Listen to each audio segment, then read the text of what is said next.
उबाठाचे बंडखोर खासदार मुंबईत दाखल। 6 बंडखोर खासदारांचा आज शिवसेनेत पक्षप्रवेश। बंडखोर खासदारांचा दिल्ली, देहरादून, वाराणसी, तिरुपती असा प्रवास।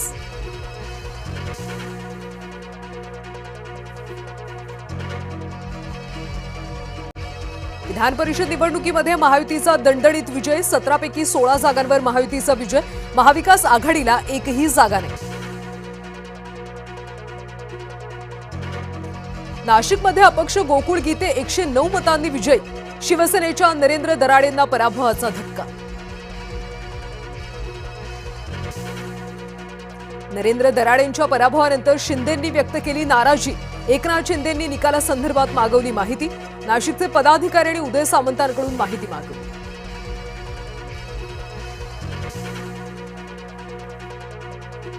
भाजपचे डॉक्टर राजू पोद्दार विजयी। भाजपला 679 मतं तर काँग्रेसला 130 मतं। नागपूरमध्ये भाजपची विजयी पताका। भंडारा गोंदियामध्ये अविनाश ब्राह्मणकरांचा विजय। अत्यंत चुरशीच्या निवडणुकीमध्ये भाजपची सरशी। भाजपच्या प्रवीण पोटे यांचा दणदणीत विजय। अमरावती विधान परिषदेमध्ये भाजपची बाजी।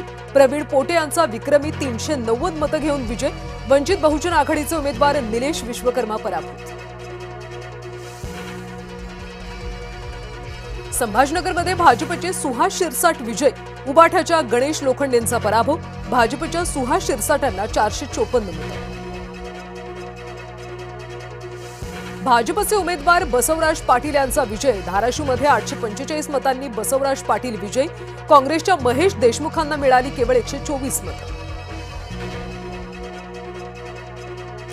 जळगावमध्ये महायुतीचे उमेदवार नंदकिशोर महाजन विजयी। नंदकिशोर महाजन यांना 582 मतं। महाजन यांच्या महायुतीच्या नेत्यांचे मानले आभार।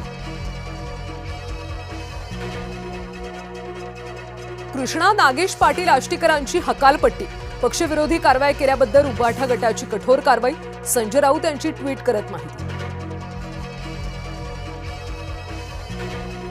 सांगली सातारा विधान परिषदेत भाजपची बाजी। भाजपचे धैर्यशील कदम 301 मतांनी विजय। शरद पवार गटाचे अभयसिंग जगताप पराभूत। खासदार ओमराजे निंबाळकरांचा अखेर उबाठाला जय महाराष्ट्र।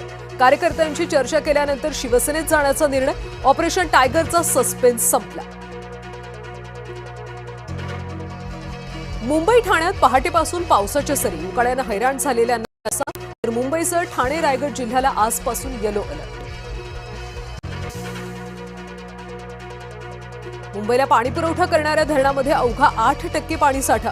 अपर वैतरणा धरणातून 1468 MLD पाणी वापरण्याचं नियोजन। भातसा धरणातून अतिरिक्त पाणीसाठा वापरण्यास परवानगी। येवल्यामध्ये 4 दिवसाआड पाणीपुरवठा। साठवण तलावातली पाणी पातळी 2.2 मीटर। विठ्ठल रुक्मिणीचं दर्शन 23 आणि 24 जूनला बंद राहणार। मूर्तीचं जतन आणि संवर्धनाचं काम केलं जाणार। पुरातत्व विभागाच्या मार्गदर्शनाखाली मूर्तीवर रासायनिक लेपन। शेगावच्या संत गजानन महाराजांच्या पालखीचं पंढरपूरच्या दिशेनं प्रस्थान। नागझरी मन नदीवरच्या पूर ओलांडतानाचे काही क्षण, मनमोहक क्षण ड्रोन कॅमेऱ्यात चित्रित।